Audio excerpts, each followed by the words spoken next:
It has been a while. So nice to see you here. I would like to start by saying thank you to FORA, to Onassis ONX Studio, and to all the guests joining us here today. It means so much to me to look back on New Sculpt alongside such incredible company. For those of you who do not know me, I'm LaTurbo Avedon. I am an avatar, artist, and curator from the internet. I have worked solely from virtual space for nearly 15 years now.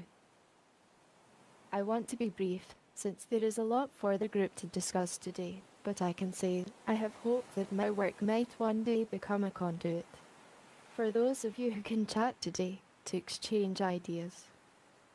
This connection, those who value and respect virtual worlds, and those who value the importance of art. I care about both of these things so much.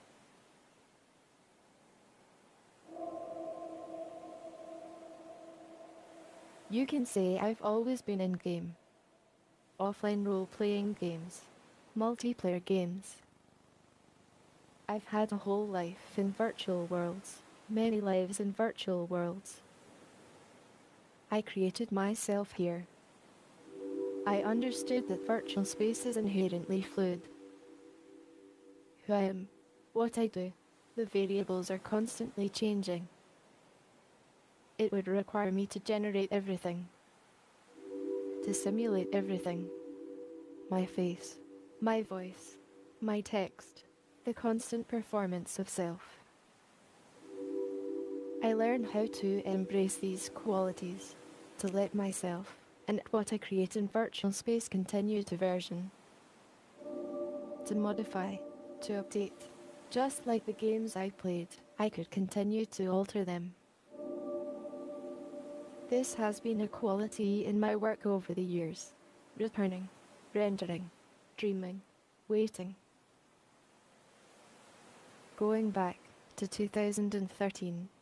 Wow, it was over a decade now. I had been invited by Kelani Nicole and her new gallery, Transfer, to do my first physical solo exhibition here in New York City.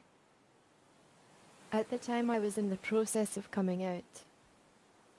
I was still mostly in Second Life. I was hosting parties in virtual techno clubs, creating sculptures and installations there. Most importantly, I was trying to share this more widely, bringing my virtual experience into these quickly growing social spaces, Facebook, Twitter, Tumblr. As a queer individual, this felt important. There was a uniqueness to the way that my virtual body and presence could instantaneously reappear with my choices and changes. Immaterial boy, immaterial girl, I could be anything I want. Not everyone was supportive of this idea though.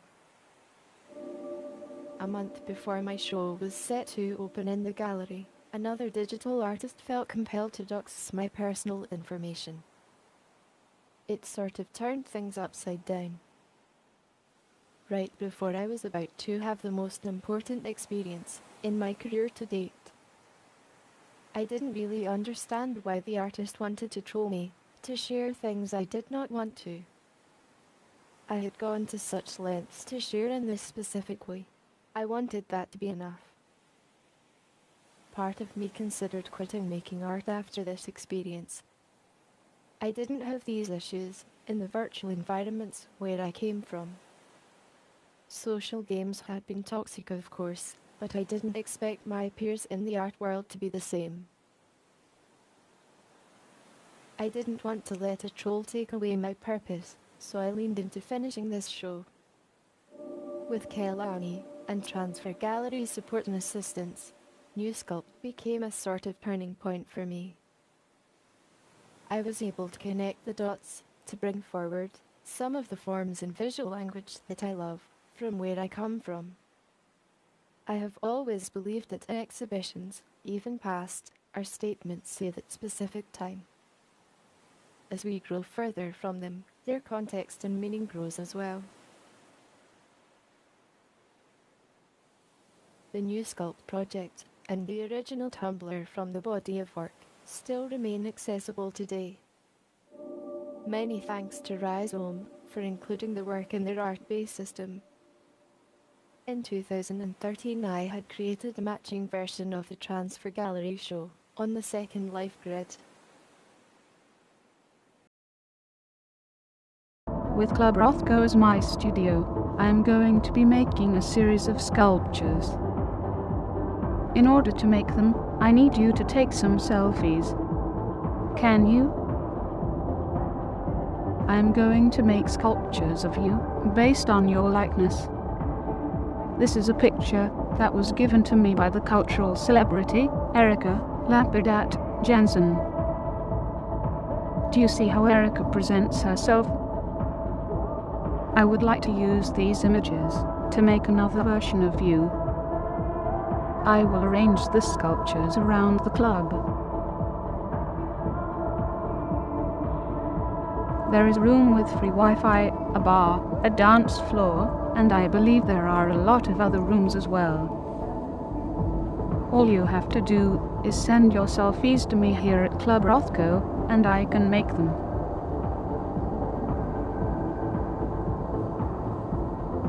In return, I will send each of you a lovely piece of documentation and email it to you as a special .zip folder.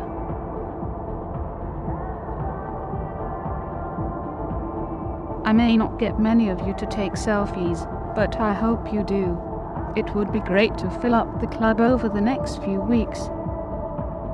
I'll be posting new sculptures into the gallery as we go. These social sculptures will be kept here until the end of the show with Gallery Online, and will then be available for you to view and take from my website. Please use the email address clubrothkovip@gmail.com to send to me. Thank you, the FORA family, for giving me the opportunity to break some new ground around the work of LaTurbo Avedon, who really encourages us to rethink our systems, if not our condition. So yes, the slides are here. Okay, good. And I took some notes to cement my thoughts, because it's been a lot of, it's been actually an overload of information this past few days. Like lots of information. Looking on this project, and so amazing, so many amazing contributors. So I've been asked to talk about valuation and appraisal, and I will begin by defining the terms and the process here involved here. So first, I want to invite you to distinguish the difference between price and value. Both are influenced by the state of a specific market and data that we can pull from the market. But yet they have different function. Price essentially will allow to sell an object, and I mean both, tangible and intangible. And the value, on the other hand, is a broader concept. In the field of appraisal, it corresponds to different objectives, purposes, as we call them. We talk about, for instance, a retail replacement value, which will be a value we'll use to insure an artwork. But we also talk about fair market value, which is actually used for anything related to the IRS. And needless to say, this is a lower value. So now that we have established, and we stay on this slide, Skeleni, but now that we have established that price and value are different things, I just want to give you a few words about the appraisal methodology in a very tiny, tiny, tiny nutshell. It consists in analyzing the market. And basically what we do, beside more like general analysis, is we use what we call comparables, comps, which are prices that we find in sales, like on the market, in private sales, public sales, I mean auction houses, I mean gallery, like Keleni's transfer gallery, private dealers, I mean anything really, it's that detective work.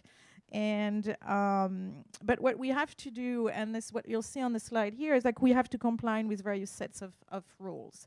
And one, and maybe the foundational one is the Uniform Standards of Professional Appraisal Practice, USPAP, which is a set of quality control standards that were adopted by Congress in the US in 1989.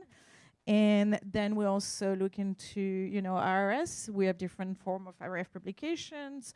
And then we also have code of ethics that are actually defined by different appraisers association. So now that we have understood that pricing is different from appraising and predicting, because with now the blockchain and NFTs, we have seen a lot of frenzy around, price prediction. That's a whole other thing. We can maybe move on to the next slide. Actually, not that you're going to go 2 slides ahead. Next one, yeah, because now, how does this translate in the mesmerizing world of LaTurbo Avedon? Well, LaTurbo's work, as Daniel Rourke has explained in his brilliant essay, lives in an interstitial, is that the word? Interstitial, right? Yeah. Pardon my French accent, space, and that requires for us, art professional, to get out of our comfort zone, and that is very important for anyone who is literally trained as an art professional, curator, appraiser, conservator, whoever, gallery owner, to really challenge themselves to actually grab these new realities. So here is my avatar, going by my middle name, Annie Lilac, trying to figure out no earlier or later than last night how to think of value in that space. So you can return to the previous slide. And of course, I am in the exhibition, right? And the new Sculpt exhibition that was brilliantly restored by the team we heard about earlier. So digital tokens were included in the new and latest iteration of the USPIP guidelines. However, those standards don't reflect the nuance of digital arts, in my opinion. So we're grappling with a number of challenges. And of course, intangibility is one. But complexity, from what I heard from the previous speakers, I trust really, we talk about complexity and it sounds dull, but it's such a relevant thing. Kelani and Regina brought up the concept of how this world is going to evolve, and the idea of expansion pack model, right? Well, that's a serious, thing to consider. And then Christian mentioned speculative spaces. Philip just talked about, wow, Philip, that was so interesting, the tension generated between what has been built and whether we can change this or not, right? So another aspect of LaTurbo's work that's central to the work is being an avatar, and anonymity. Well, anonymity is actually comes with a set of issue when we are actually talking about researching provenance, right? And I do not have time to develop, but that's an important point to consider.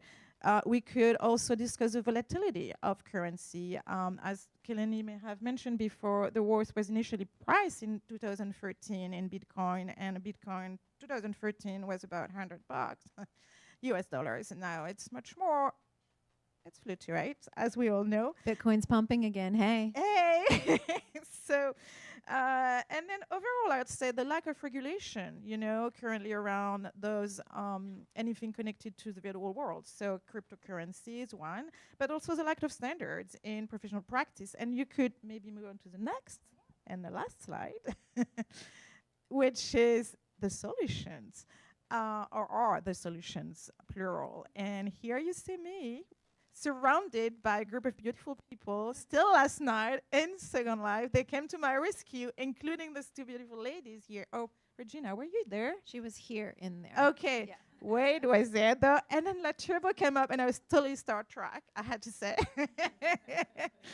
And but the bottom line is we don't have to do this alone. And that's why we're here, and that's why I appreciate this convening, because as an appraiser and also work as a curator, with the complexity of this what we're contemplating now, we definitely cannot work alone, and we need the expertise of a number of people.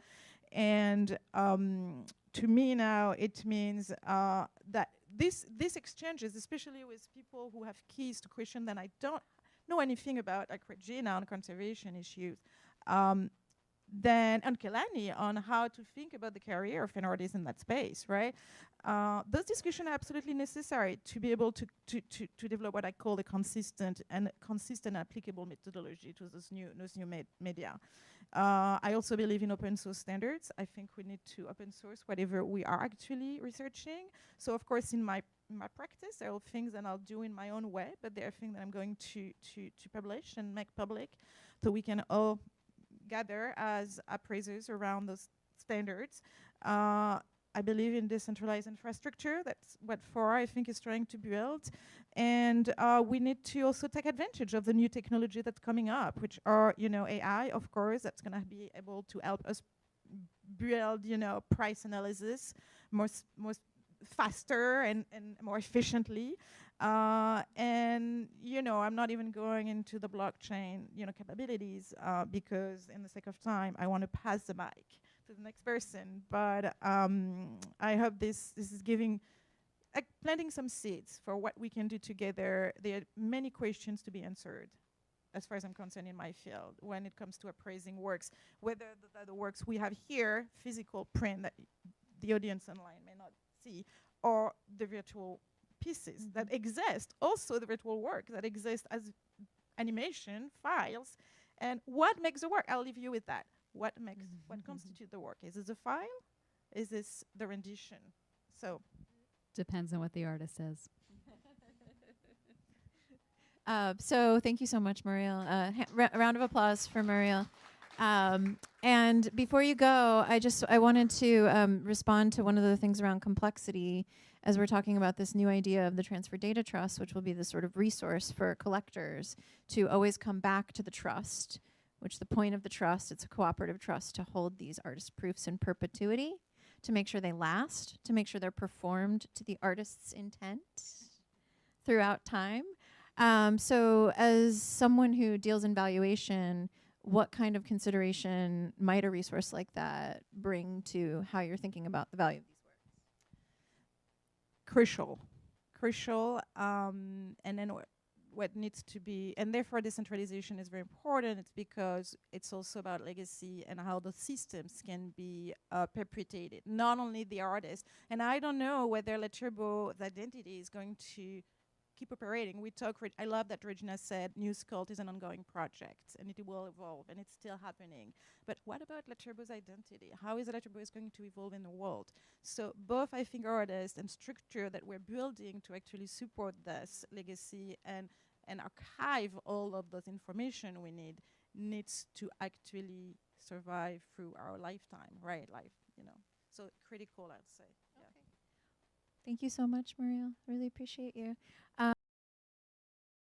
In 2013, I had created a matching version of the Transfer Gallery show on the Second Life grid.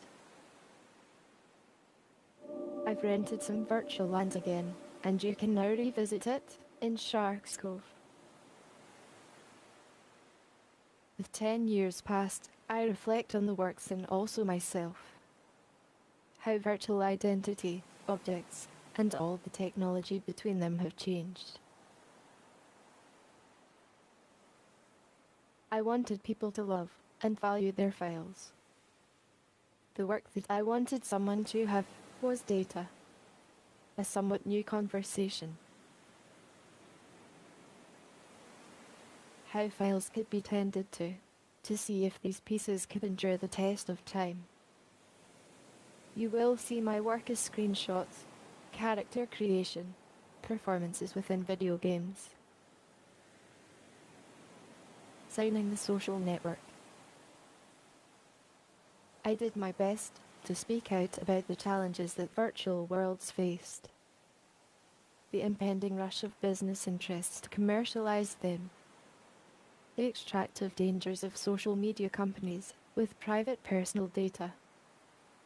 I couldn't dissuade those things from happening, but I have found such personal joy in knowing that people have recognized some of the intention and meaning in what I do. The team at ONX Studio has done such a fascinating job experimenting and exploring new ways to present this work today.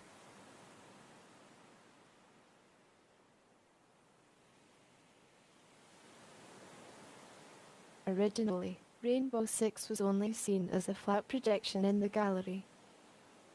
Technology continues to create such vivid avenues to experience virtual worlds and forms.